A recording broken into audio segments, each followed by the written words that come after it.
reconnaître les coraux. Et petit huile à tailler. Comme à l'accoutumée. Nana yao. Sommes de nouveau de sortir. Taratu arur arhei. L'oreille est hardie. Restez hardi, moussaillon, moussaillon, moussaillon. Patrice et Lydie Kozak.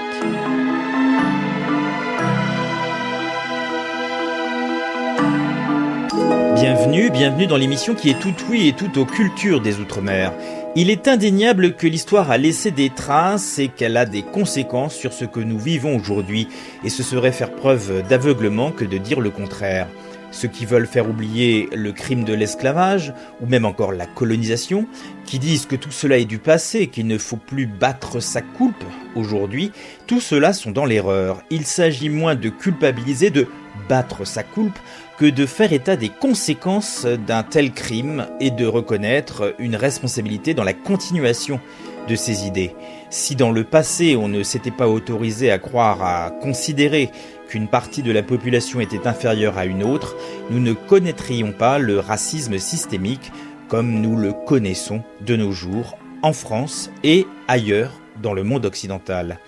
Plutôt que de racisme, notre invité du jour préfère parler de supériorité blanche et part d'elle-même, de son expérience intime de femme noire pour ce faire. D'autres items viennent compléter le regard qu'elle porte sur cette question. Elle est afroféministe, elle est queer et c'est une enfant adoptée aux origines antillaises et marocaines. Elle nous démontrera sur quoi elle fonde cette notion de supériorité blanche, voire comment lui faire face, que l'on soit d'ailleurs noir ou blanc. Au creux de notre oreille cette semaine, Amandine Gay.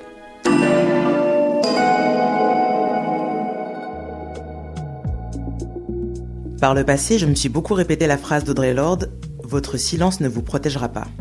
Mais pour parler et écrire, je dois me souvenir. Et c'est précisément ce que j'ai pris soin d'éviter de faire toutes ces années. Je savais que pour être vraiment libre, il me faudrait adresser la suprématie blanche et ses conséquences sur ma vie, mais je n'avais pas encore les épaules pour le faire. Si la liberté n'a pas de prix, elle a un coût, émotionnel et psychique, mais aussi matériel, que toutes les femmes noires ne sont pas en mesure d'assumer. D'ailleurs, ma progression professionnelle a effectivement été freinée par ma grande gueule.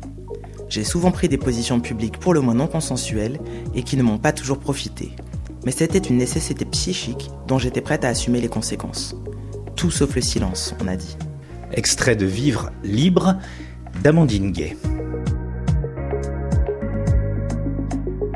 Amandine Gay, bonjour. Bonjour. Eh bien, c'est la deuxième fois qu'on vous reçoit à l'Oreille Hardie. Vous êtes réalisatrice, autrice, entre autres. Vous allez compléter le tableau dans un instant. Vous avez réalisé 2 films dont on a entendu parler autour de cette thématique de l'adoption, notamment de l'adoption transnationale. Donc, le premier film, c'était Ouvrir la voie et suivi ensuite d'une histoire à soi. Et puis, vous êtes l'autrice de ce livre pour lequel on vous avait reçu il y a quelques années maintenant, Une poupée en chocolat, où vous évoquiez votre propre vie, donc une forme d'autobiographie, toujours centrée autour de cette question de l'adoption transnationale.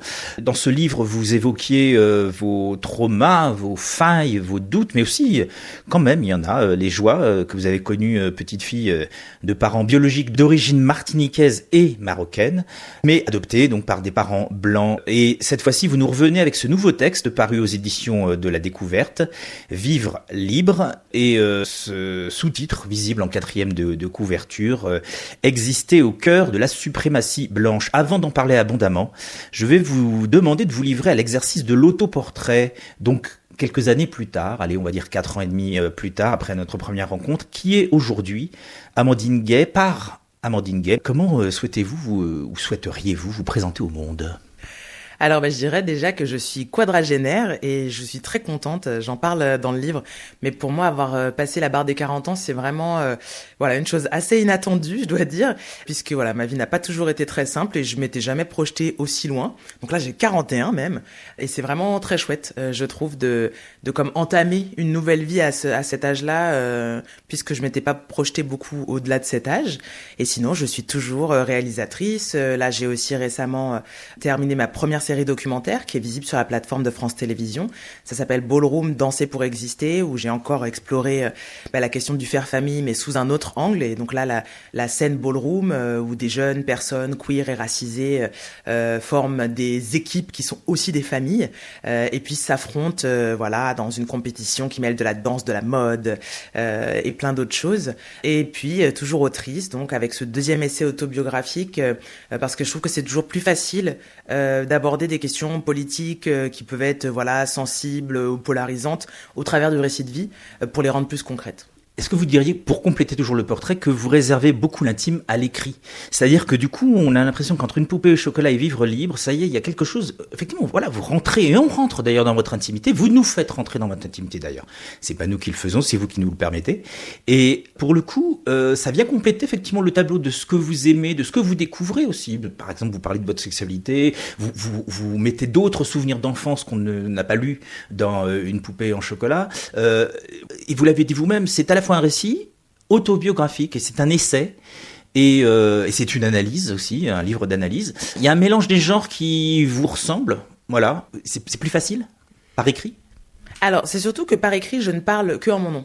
Je pense que pour moi, il y a une partition qui est très nette, qui est que quand je fais des films, je donne la parole à d'autres personnes. Donc là, j'ai une responsabilité aussi éthique de pas forcément les mettre en danger.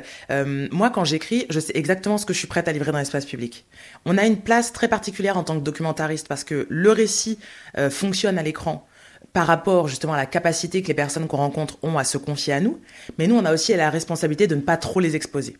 Donc c'est vrai que c'est plus facile pour moi d'aller à fond dans l'intime quand je parle de moi, parce que je mets personne d'autre en danger que moi. Et d'ailleurs, je fais aussi très attention de jusqu'où je peux parler du reste de ma famille, par exemple. Parce que ça, c'est aussi un enjeu. Donc les gens qui sont mentionnés dans mon livre, dans mes livres, etc., ils le savent en amont. Et je leur fais lire, etc., au cas où il y ait vraiment des requêtes. Même si après, moi, je fais beaucoup de déguisements cliniques. Donc, je garde le cœur de l'anecdote, mais je fais en sorte que, normalement, en dehors de la personne concernée, personne ne peut deviner de qui je parle. Voilà, ça c'est un peu l'idée, sauf quand c'est vraiment quelqu'un de très précis qui est nommé comme tel. Et là, je demande le consentement vraiment explicite en amont même de l'envoi aux éditrices. Donc voilà, je pense que pour moi, la question justement de la responsabilité, elle est aussi liée à la question des rapports de pouvoir. Il y a des choses qui m'ont toujours historiquement beaucoup dérangé dans la recherche, que ce soit sociologique ou dans le monde du documentaire, du reportage, où on est dans l'extractivisme, qui est une autre chose dont je parle dans le livre, d'aller chercher le récit de vie des personnes et où il n'y a pas de don contre don. Donc moi, c'est vrai que par exemple, dans l'audiovisuel, j'invite les gens qui sont dans mes films chez moi, par exemple, pendant la production, mais même après, parce que je trouve que c'est important, même qu'il y ait un sens de s'ils sont pas contents, ils peuvent venir toquer à ma porte, etc. Alors que pour mes livres, voilà, encore une fois, ça n'engage que moi. Donc si là, j'ai envie d'aller plus loin, et je pense que c'est important, en particulier sur la suprématie blanche, c'était important pour moi de montrer que ça a des implications très intimes. Je pense que très souvent, en particulier pour les membres du groupe majoritaire, donc les personnes blanches, etc., ça relève toujours un peu du débat d'idées.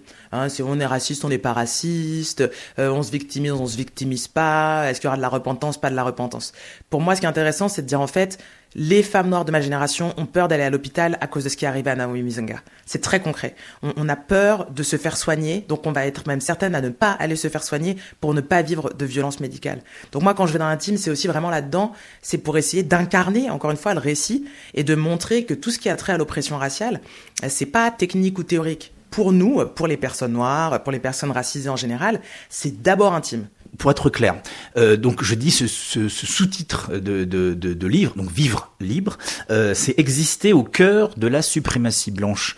Vous employez donc ce terme de suprématie blanche, et d'ailleurs vous l'explicitez aussi dans le livre, pourquoi vous utilisez ce terme-là, et tout le récit c'est votre position de femme noire, de femme queer aussi, toutes les oppressions effectivement, notamment que subissent les femmes et les hommes racisés, de cette suprématie blanche. Ce terme-là, pourquoi c'est ce terme-là que vous avez employé ? Effectivement, vous le dites dans le livre, je préfère employer ce terme-là plutôt qu'employer le mot racisme, par exemple. Oui, ça, je pense que c'est très lié à mon parcours aussi, puisque moi, j'ai vécu dans les pays anglo-saxons et fait beaucoup de mon éducation et politique et théorique en anglais aussi. Et où justement, j'ai été comme plus satisfaite quand j'ai découvert la notion de suprématie blanche comme régime politique, de la même façon que j'ai été satisfaite dans le contexte francophone quand j'ai découvert la notion de patriarcat. Moi, ce qui m'intéresse, c'est de se dire, on a un terme ici qui est un terme, on va dire, englobant et dont en fait qui permet d'identifier le racisme ou les racismes comme des manifestations de la suprématie blanche. Et je trouve que ça nous aide parce que le problème, par exemple, avec un terme comme racisme, c'est qu'il comprend beaucoup trop de réalités différentes, y compris de réalités historiques différentes. Est-ce qu'on fait référence au racisme scientifique du XVIIe, XVIIIe siècle? Est-ce qu'on fait référence au racisme du quotidien et des discriminations raciales dans le monde du travail? Est-ce qu'on fait référence au racisme systémique, et là on va dire plutôt sur des choses historiques comme les inégalités économiques entre personnes noires et blanches en lien avec la traite et l'esclavage, etc. C'est pas précis. Mais c'est la même chose avec suprématie blanche. On peut aussi parler de la suprématie blanche au 18e, au 19e, au 20e, au 21e. À chaque fois, effectivement, il y a des contextes historiques, politiques, économiques, sociaux différents. Qu'est-ce que ce terme a de plus clair, peut-être? Alors, c'est peut-être ça, en fait, la différence dans l'emploi d'un terme ou l'autre. Oui, moi, ce que j'aime dans ce terme, c'est qu'il révèle aussi vraiment une dimension théorique, philosophique, économique. Donc, il y a aussi la dimension scientifique avec justement le racisme scientifique du XVIIe, XVIIIe siècle. Mais en fait, de se dire qu'il y a comme une espèce de logiciel qui sous-tend les sociétés occidentales modernes, je trouve que c'est quelque chose qui nous aide à les penser. Et c'est pour ça que dans le premier chapitre du livre, je ramène Charles Mills, qui est la personne grâce à qui moi j'ai pu envisager la suprématie blanche comme un régime politique, etc.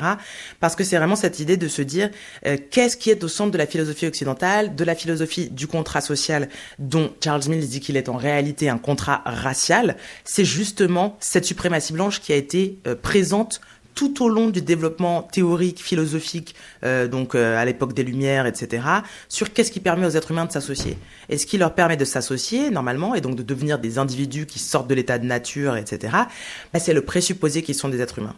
Et en fait, au moment où on théorise sur le contrat social, sur la capacité des êtres humains à s'associer pour créer des sociétés égalitaires, etc., on a déjà catégorisé comme non humains une partie de l'humanité, qui sont donc les Africains et Africaines qui vont être déportés dans la traite et l'esclavage. Alors la notion est présente, mais elle est niée en fait tout au long des siècles, mais jusqu'à aujourd'hui, parce que si vous dites à quelqu'un tu ne t'en rends pas compte, mais inconsciemment, tu perpétues effectivement cette suprématie blanche ou les conséquences de cette suprématie blanche. Il va vous dire suprématie blanche, peut-être pas exagéré non plus, etc., etc. Et ce qui est en fait le nœud de votre livre, c'est que vous voulez montrer ça à travers votre vie, parce que vous êtes à la croisée de plein de choses, hein, encore une fois, femmes noires, femmes queer, adoptées, parce que du coup, vous allez dans tous les domaines et vous voyez comment cette suprématie blanche s'exerce. Et c'est à la fois quelque chose d'apaisant pour vous, à titre personnel, c'est ce que vous expliquez dans le préambule, et à la fois quelque chose, effectivement, qui est un objet d'analyse, et que ça s'entend et que ça se comprend, et c'est pour ça que vous le décortiquez. Oui, je pense que une des anecdotes, alors qui n'est pas dans le livre, mais qui est à la base du livre, c'est qu'il y a quelques années, en fait, en 2016, j'avais publié, donc voilà, moi je considère que j'ai comme 2 anniversaires, qui est ma date de naissance et la date où je suis arrivée dans ma famille. Et bref, j'écris donc un poème à l'occasion d'un de ces 2 anniversaires, que je termine en disant « J'ai grandi au sein de la suprématie blanche et j'ai survécu ». Mais ça, c'est parce que moi, j'avais déjà lu Charles Mills, et donc je l'avais écrit dans ce sens-là, de suprématie blanche comme régime politique. Et là, ça a créé une espèce de mini-tollé dans ma famille, parce que des membres de ma famille ont cru que je disais qu'ils étaient des suprémacistes blancs, au sens de Ku Klux Klan, avec... Oui, parce que le mot avait malheureusement une histoire aussi avant. C'est vrai que quand vous dites suprématie, je peux comprendre qu'on soit choqué quand on est blanc. Je peux comprendre qu'on soit choqué en se disant « mais j'ai rien à voir avec les chapeaux pointus, moi ». Donc du coup, quand je me suis rendu compte qu'il y avait effectivement pas eu de diffusion à grande échelle dans le monde francophone de la notion de suprématie blanche comme régime politique et pas juste comme de groupes d'extrémistes racistes du sud des États-Unis, je me suis dit ok, il va falloir arriver à travailler sur cette question-là. Déjà parce que effectivement, je trouve que un des autres problèmes que pose le terme racisme, c'est que dès qu'il est énoncé, les personnes blanches se braquent en disant je suis pas raciste. Et donc du coup, c'était un peu la même réaction sur je suis pas suprémaciste blanche, c'était de me dire ok, je vois que très rapidement, quand j'essaie d'adresser la structure et le système, les personnes blanches en face me répondent par rapport à elles-mêmes en tant qu'individus, leurs ressentis et ce qu'elles perçoivent être de l'oppression raciale ou non. Et donc là, je me suis dit, en fait, je pense qu'il faut vraiment que j'arrive à déplier ça en donnant des exemples très concrets pour que déjà, à commencer par les membres de ma famille, quand je m'exprime en disant, voilà, je travaille à démanteler la suprématie blanche comme régime politique, ces personnes comprennent qu'il ne s'agit pas de les attaquer individuellement, mais qu'il s'agit de dire que comme tout régime politique d'oppression, et c'est ce que je dis dans le livre, parce que souvent ça marche mieux en utilisant le patriarcat comme mode de comparaison. Donc de dire en fait, un homme n'a pas besoin d'être violent physiquement avec sa conjointe pour bénéficier du patriarcat.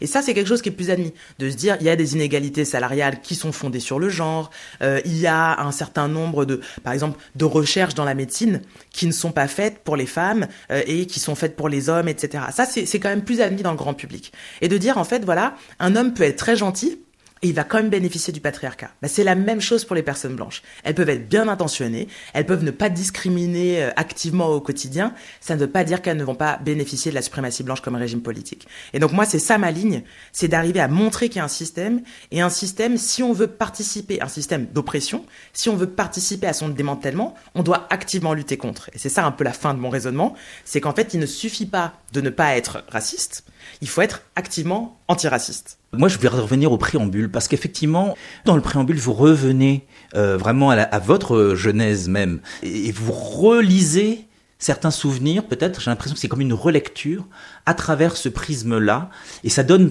mais dès d'entrée de jeu, des pages vraiment bouleversantes sur des souvenirs d'enfance, et du coup, ça vous a servi aussi, parce que vous dites vous-même, vous êtes entré en thérapie, ça vous a permis de revenir un peu en arrière, et de revoir, et de compléter peut-être même encore les propos qu'on peut en lire, et entendre dans Une poupée en chocolat, concernant votre adoption, votre évolution, vous, femme noire, petite fille noire, au sein d'une famille blanche.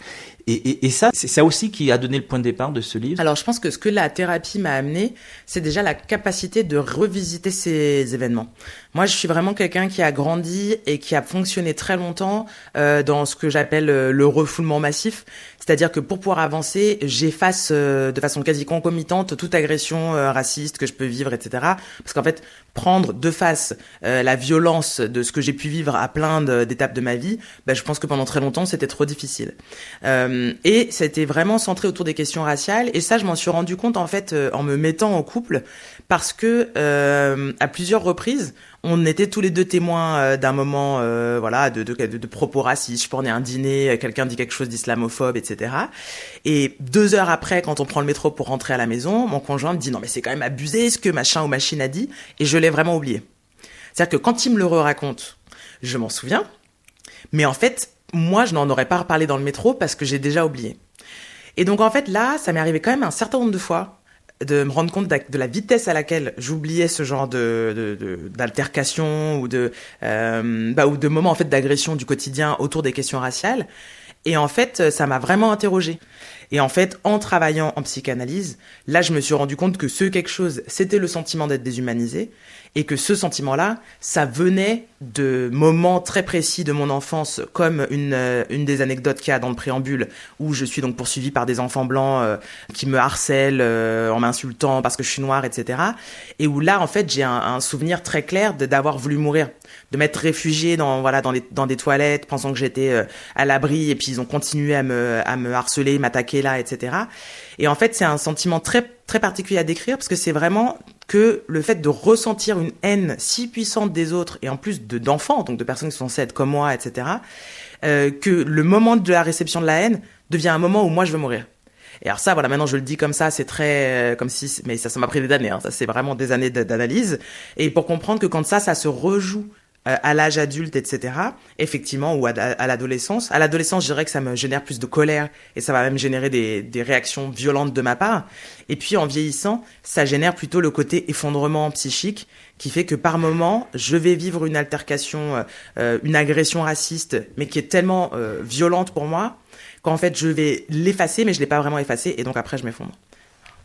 Donc ça, c'est dans le préambule. Et après, vous commencez effectivement à nous décortiquer, à nous analyser cette suprématie blanche un peu dans tous les domaines les plus classiques du travail, des relations aussi personnelles, de l'intime, aussi sur les rapports, par exemple les rapports amoureux, les rapports sexuels, et cette domination qui s'exerce effectivement, et ce regard que l'on porte effectivement sur les Noirs, sur la femme noire en particulier, parce que c'est une question que vous connaissez encore mieux. Voilà, tout ça est chapitré, illustré avec des exemples de votre vie, et en même temps avec beaucoup de recherches, de lectures que vous avez faites. Donc à partir de là vient la partie plus essai, mais en même temps très illustrée, qui donne l'impression vraiment de lire, encore une fois, un récit autobiographique. Je pense que ce livre, il pouvait pas être écrit avant que j'aie trouvé une certaine paix. parce que justement, pour trouver le bon ton, c'est un livre dans lequel il y a quand même 3 niveaux d'adresse. Donc, un niveau qui est les personnes noires, les femmes noires en particulier, un autre qui est les personnes racisées en général, et c'était important pour moi de faire la distinction dans le livre, c'est qu'un régime d'oppression raciale, il va produire des représentations stéréotypées et de la violence, mais qui peut aussi se diffuser entre communautés, et donc en fait, on n'est pas toujours ensemble, y compris entre personnes racisées. Et puis ensuite, bien sûr, le groupe majoritaire, les personnes blanches. Et du coup, le premier fil ténu à tenir, c'est aussi ça, d'arriver à s'adresser à 3 groupes en même temps. Ça a été tout un challenge de quand est-ce que je fais des adresses directes, quand est-ce que je n'en fais pas, quand est-ce que j'explique une référence dont je sais qu'elle va être comprise tout de suite par les noirs, mais peut-être pas par les autres, etc. Est-ce que j'explique tout? Enfin, il y a eu voilà toute une réflexion de cet ordre-là. Et ça, je pense qu'il faut être en paix quand même avec son histoire, en paix avec son entourage. Je pense que ce livre, 20 ans plus tôt, ça aurait été juste un pamphlet sur mon entourage blanc. Et bon, pourquoi pas, mais c'était pas, ça aurait pas été très intéressant. Ça aurait été encore plus destructeur parce que, comme, encore une fois, vous avez perdu des amis en route pourquoi? Parce qu'ils ne comprenaient pas. Je pense vraiment que c'est la question de l'inconfort. C'est pour ça que j'en parle beaucoup dans le livre. Je reviens beaucoup sur cette question de être capable de faire face à l'inconfort. Je pense que ce qui est très compliqué, c'est pour ça que j'ai dit que je fais aussi souvent le parallèle avec le patriarcat, c'est que les personnes, c'est très rare que des gens aient envie de se dire « moi je suis une mauvaise personne ».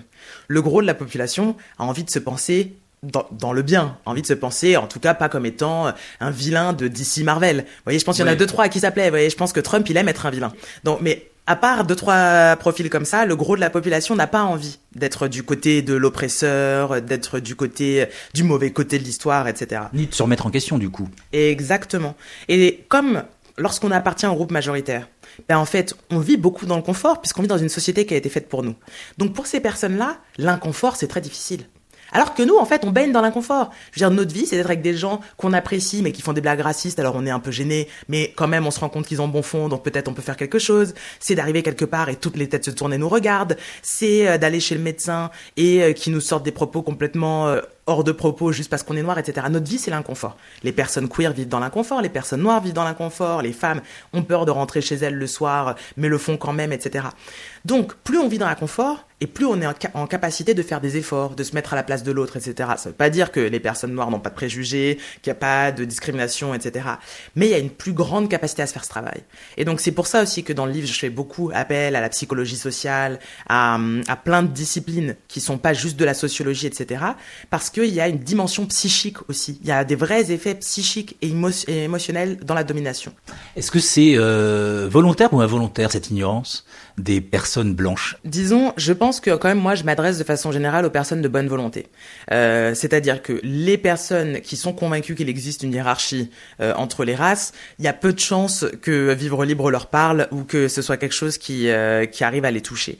Moi, je vais vraiment, en fait, souvent, et c'est ce qui m'aide aussi, par exemple, à être militante, pédagogue et artiste, c'est de me dire, partons du principe que les gens sont de bonne foi et qu'ils ne savent vraiment pas. Je me doute bien que dans le groupe, il y en a qui sont un peu feignants, un peu paresseux, voire même un peu malveillants. Mais je trouve que si on part du principe que les personnes sont plutôt de bonne foi et de bonne volonté, mais qu'elles ne savent pas, il y a un endroit où on peut aller les toucher. Et je pense que c'est aussi pour ça que moi j'ai commencé par l'audiovisuel, parce que je me suis rendu compte très jeune dans l'enfance de la puissance, encore une fois, en termes de génération d'empathie que peut avoir un film ou une série. À partir du moment où on a réussi à attraper le public et que les gens se sentent en empathie avec les personnages principaux, alors ils écoutent différemment. Et ça, je l'ai beaucoup dit pour Ouvrir la voie. C'est la première fois que plein de personnes blanches en Europe francophone écoutaient des femmes noires pendant 2 heures leur raconter leur vie sans les interrompre. Et donc cet endroit-là d'écoute réelle et sincère, de projection dans la vie d'une autre personne, amène une capacité à se remettre en question. Par exemple, je pense qu'un des commentaires que j'ai le plus entendu après Ouvrir la voie en venant des personnes blanches, c'était de dire « Ah, mais c'est vrai, moi aussi, j'ai beaucoup touché les cheveux et je trouvais que c'était quelque chose de sympa, etc. Et je me rends compte maintenant d'à quel point c'était déplacé. » Venais de passer après 10 ans à avoir des conversations avec des personnes blanches dans le monde réel en leur disant « C'est pas possible de toucher les cheveux, etc. » Et immédiatement, leur réponse, c'était « Je suis pas raciste. » Donc moi, c'est ça qui m'intéresse, c'est de me dire comment est-ce que je peux désamorcer les mécanismes de défense qui font qu'on n'a pas des conversations réelles, sincères, qui vont mener à un changement. Parce que moi, ce qui m'intéresse, c'est la transformation des individus et donc aussi de la société. Et donc, d'amener les gens à se décentrer. Et les gens, celles et ceux qui ont le plus de pouvoir dans notre société, à se décentrer. Et c'est pour ça aussi que je donne plein d'exemples dans le livre. Moi, je demande pas aux gens d'être parfaits. Dans le livre, je donne l'exemple de la question du handicap. Moi, je suis valide, je m'étais jamais posé politiquement la question du handicap avant d'être appelé à l'ordre par des militantes handicapées. L'enjeu, c'est pas de tout savoir d'entrée de jeu, mais c'est comment est-ce que vous réagissez quand on vous dit, bah non, là, tu exerces ton privilège de personne valide, tu ne penses pas à nous. Et en plus, c'était vrai. Moi, je veux dire, je me demandais pas si mes événements étaient accessibles à des personnes en fauteuil, parce que je veux dire, c'était pas ma réalité, donc ça me posait pas question. Première pause musicale orchestrée par vous, Amandine Gay. Comme à tous nos invités précédents, je vous ai demandé de choisir 2 titres. Et ces 2 titres nous ramènent vers les Outre-mer, j'allais dire la Martinique, en tout cas les Antilles, et notamment avec ce premier choix. Donc on est sur Poets of Forest, mais vous allez nous dire qui sont les 3 artistes qui se cachent derrière ce groupe, avec cette chanson qui s'appelle Une histoire à 3. Alors vous allez nous dire vraiment en quelques mots pourquoi vous avez choisi ce titre et ce groupe. Alors ce groupe, il est composé de Arnaud Dolmen, Joey Homicile et Michel Alibo. Donc moi, j'adore ces 3 artistes et il se trouve que Arnaud Dolmen, on a collaboré ensemble pour la musique de mon second film, Une histoire à soi. Et donc en fait, ce titre, Une histoire à 3, il est issu de cette bande-son que moi j'aime beaucoup. On en écoute un extrait, c'est vous qui allez le lancer à la façon d'un DJ de radio. Tenez, allez, voilà, je vous laisse l'inspiration, vous nous rappelez le titre et les interprètes. Et nous allons maintenant écouter Une histoire à 3 de Poets of Forest.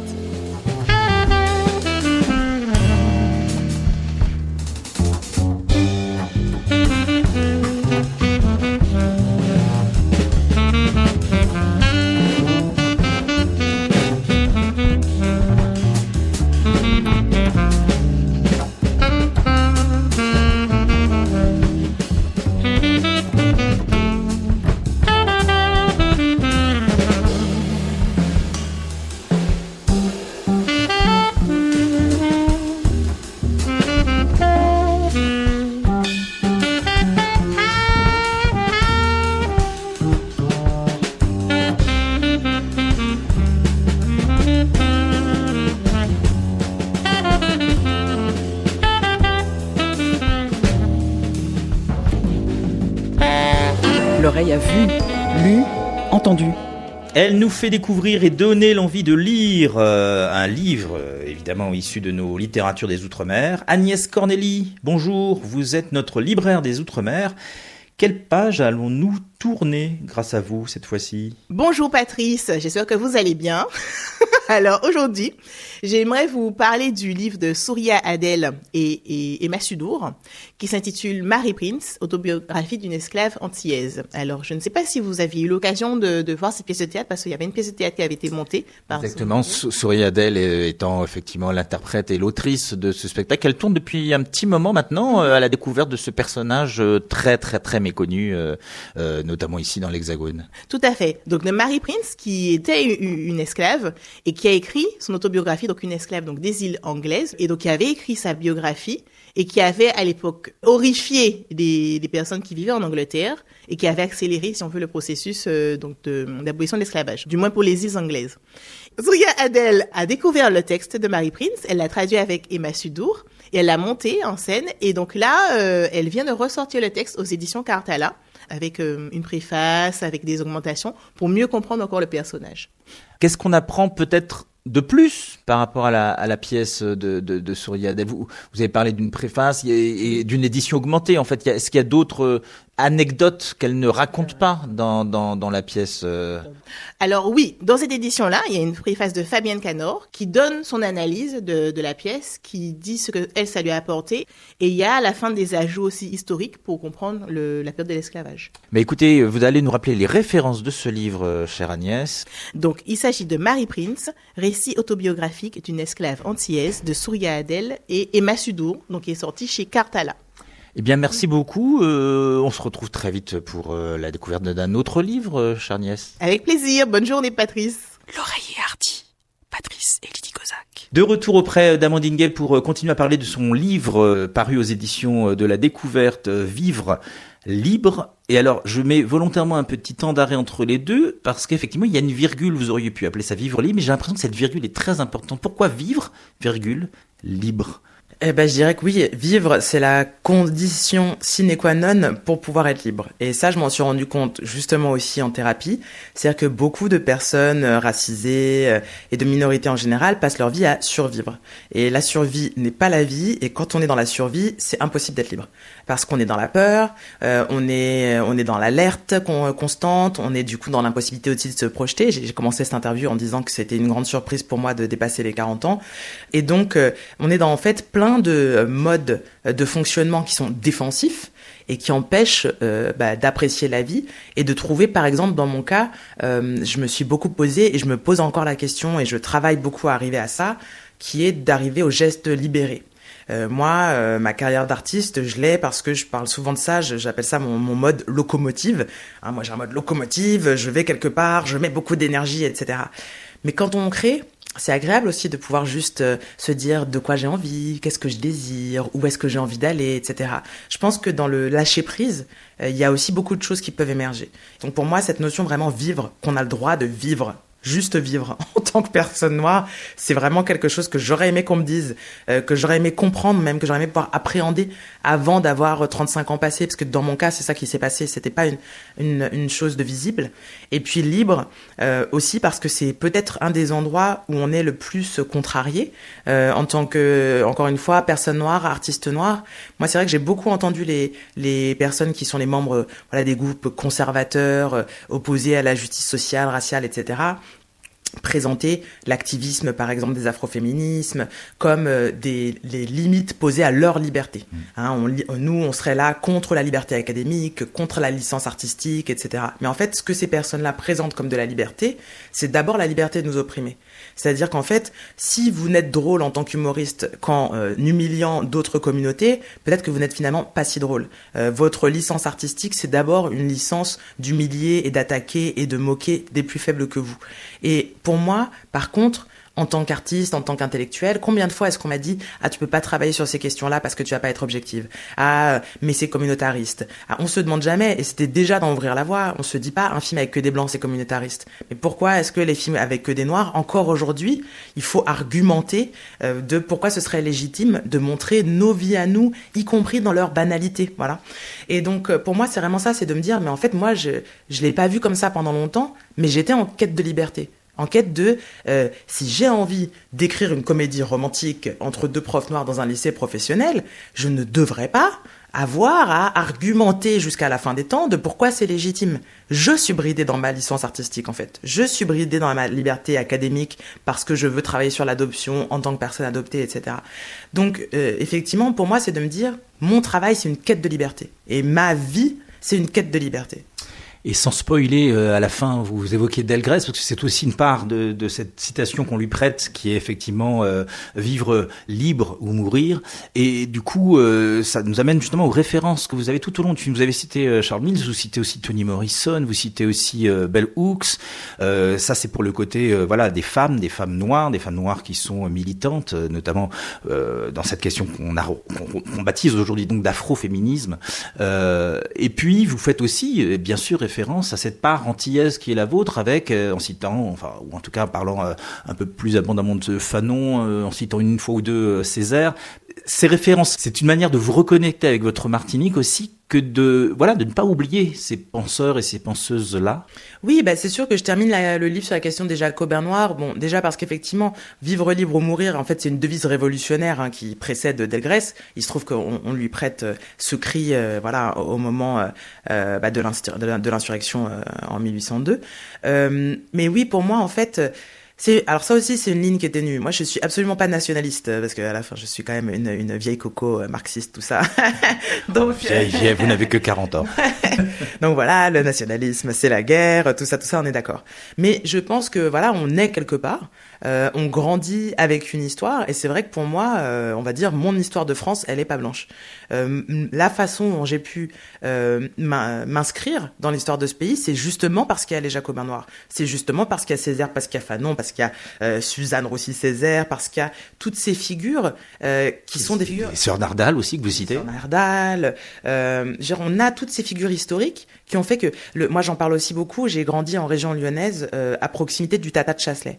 Et donc le Tata de Chasselet, c'est ce cimetière sénégalais en pleine campagne lyonnaise. C'est un truc incroyable, hein. Si vous avez l'occasion de le voir, c'est un vrai cimetière sénégalais avec le mur comme au Sénégal, la terre d'ocre, etc., qui a été donc construit dès avant même la fin de la Seconde Guerre mondiale, parce qu'il y a eu un massacre de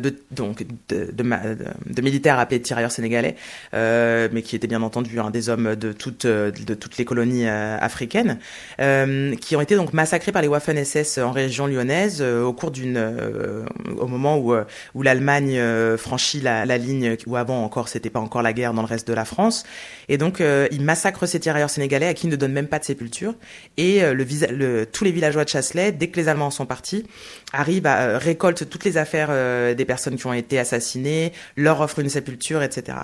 Et donc ensuite va être décidé de créer ce Tata sénégalais. Il y a aussi maintenant un petit musée où on peut voir ce qui s'est passé et tout.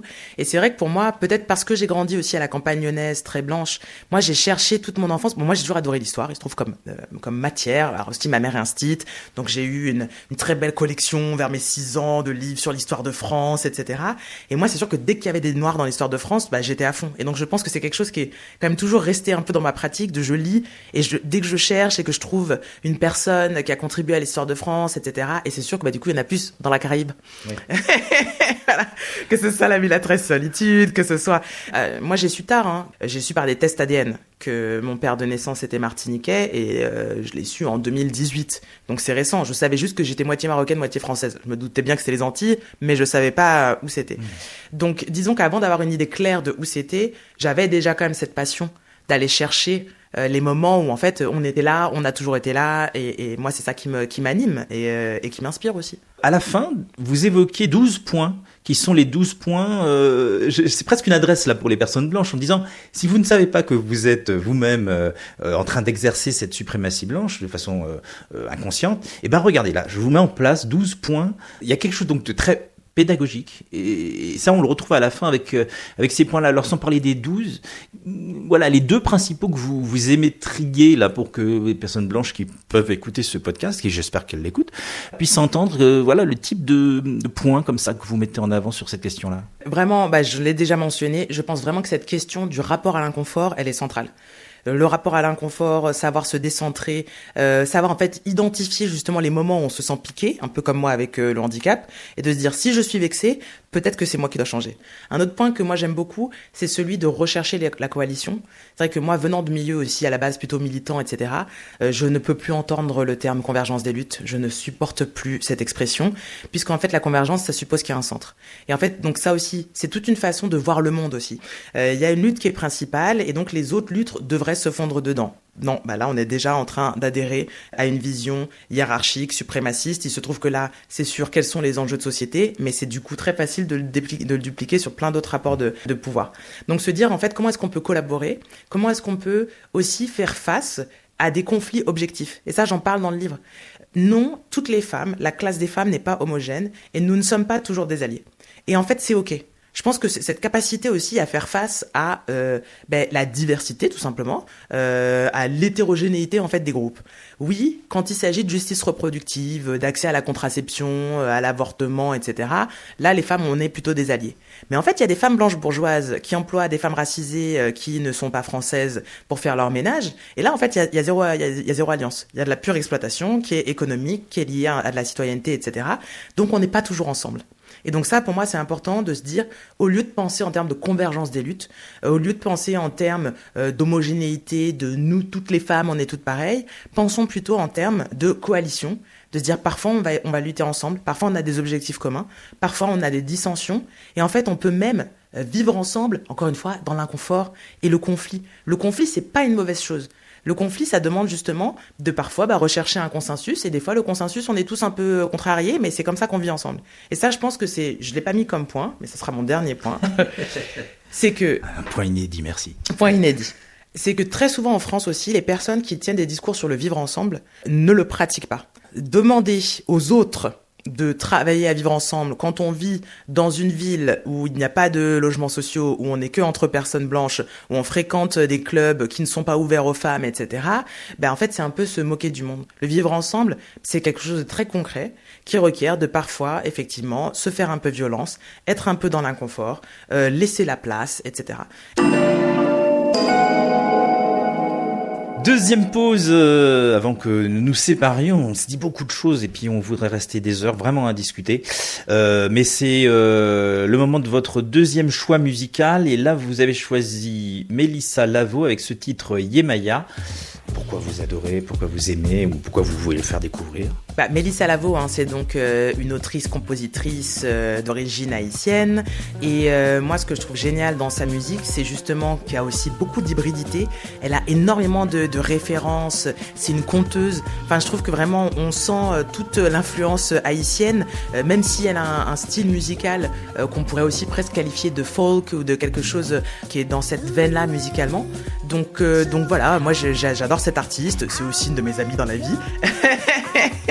Mais voilà, je suis très contente là, ce nouvel album qui sort bientôt, ça va vraiment exploser les oreilles de plein de personnes et c'est très riche. Moi j'aime les artistes et c'est pour ça que j'aime Arnaud aussi. On sent toute la profondeur de leurs références musicales, que ce soit les rythmiques utilisées, que ce soit les tonalités, que ce soit dans le cadre de Mélissa, les histoires racontées dans les paroles de ses chansons. Moi j'aime ça quand on entend qu'il existe beaucoup de monde, voilà, plusieurs mondes qui coexistent. Alors nous allons écouter Yemaya, un des nouveaux titres de Mélissa Lavo. You claim my eyes, you say my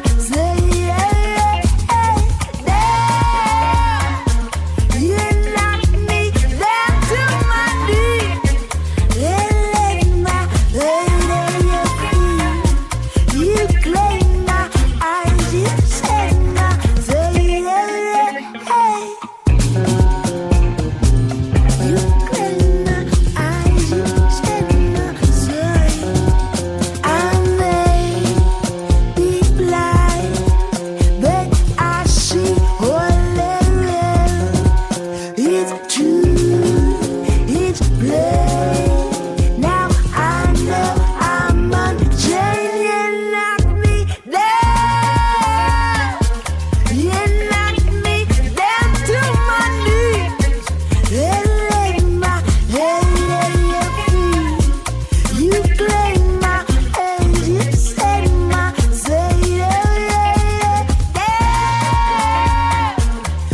L'oreille a du goût.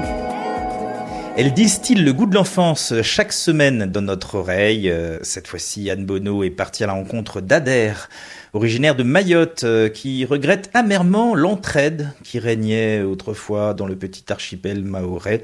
Un vrai goût d'enfance disparu, déplore-t-il. Écoutez. À Mayotte, il y a toujours eu l'entraide. Assieds-toi là, qu'on cause un peu. Moi, je prenais mon petit bol, j'allais chez la voisine, et je lui disais... Ma mère n'a pas fait de curry, il faut que tu mettes un peu de curry. Aujourd'hui, tu peux pas faire ça. J'ai vécu ça.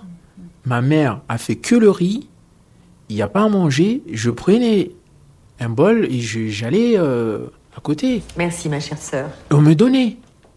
Et c'était comme ça. Et c'était vraiment le partage. Et j'appelle même pas ça une culture mahoraise. J'ai toujours dit c'est une culture africaine. C'est pour ça que je dis qu'aujourd'hui, on n'a pas ça. Moi, imaginons, par exemple, j'arrive à Mayotte, mes enfants ne peuvent pas aller chez le voisin demander ne serait-ce du sel. Parce que la culture métropolitaine a changé tout ça. Quand l'argent est arrivé, l'euro, quand la solidarité a disparu à Mayotte, c'était en 1999 jusqu'en 2002. L'euro est arrivé en 2002. Et il y a eu un badaboum d'argent qui est arrivé en 1999-2002. Et là, on commence à frimer, l'argent arrive, fini la solidarité. L'oreiller hardi, Patrice et Lydie Kozak. Amandine Gay, c'est le moment de nous quitter malheureusement. On peut encore parler des heures. Alors, du coup, on a parlé un petit peu de la fin, on a spoilé avec le lien avec Delgrès que vous faites et qui nous ramène au titre. On a parlé de votre vie qui vient illustrer cette question de la suprématie blanche et j'invite vraiment les gens à lire ce livre qui se lit encore une fois comme pour moi, je l'ai lu comme un roman, je l'ai lu d'une traite. J'ai appris beaucoup de choses et il y a des choses sur lesquelles j'étais pas d'accord aussi. C'est ça qui est vraiment très intéressant, ça vient agiter les neurones et le cœur. Si vous deviez inciter les gens à le lire, mais si vous deviez juste résumer en disant prenez ce livre et essayez de voir si vous arrivez à vous mettre à ma place, à vivre et à ressentir les choses qui sont partagées dans cet ouvrage. Je suis contente aussi que vous ayez dit qu'il y a des choses avec lesquelles vous n'étiez pas d'accord. J'ai plusieurs de mes amis aussi qui m'ont dit ça. Et pour moi, c'est la preuve que j'ai enfin réussi à m'exprimer en mon nom et pas forcément pour faire plaisir à tout le monde. Donc venez pour débattre, venez pour être surprise, déplacée, parce que moi c'est ça qui m'intéresse, c'est de générer une émotion quelle qu'elle soit chez les personnes en face. Eh bien merci beaucoup Amandine Gay, vraiment c'était passionnant. Écoutez, on va redonner les références. Amandine Gay pour le livre Vivre libre aux éditions de La Découverte. Ça met en exergue des choses dont on n'a peut-être pas conscience, ni en tant que personne noire d'ailleurs, ni en tant que personne blanche. Et merci beaucoup en tout cas d'avoir accepté notre invitation, d'avoir mis vos mots, vos témoignages, vos réflexions, vos souvenirs au creux de notre oreille cette semaine. N'hésitez pas à réécouter cet entretien, cette oreille hardie. Il suffit d'aller sur le site de lapremière.fr et de vous rendre aussi sur toutes les plateformes d'écoute, comme on dit. Là, vous pourrez vous abonner à l'oreille hardie sans aucun souci.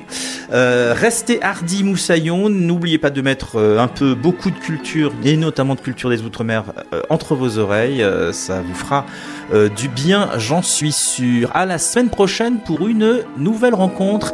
Et merci encore, Amandine Gay. Merci de m'avoir reçu.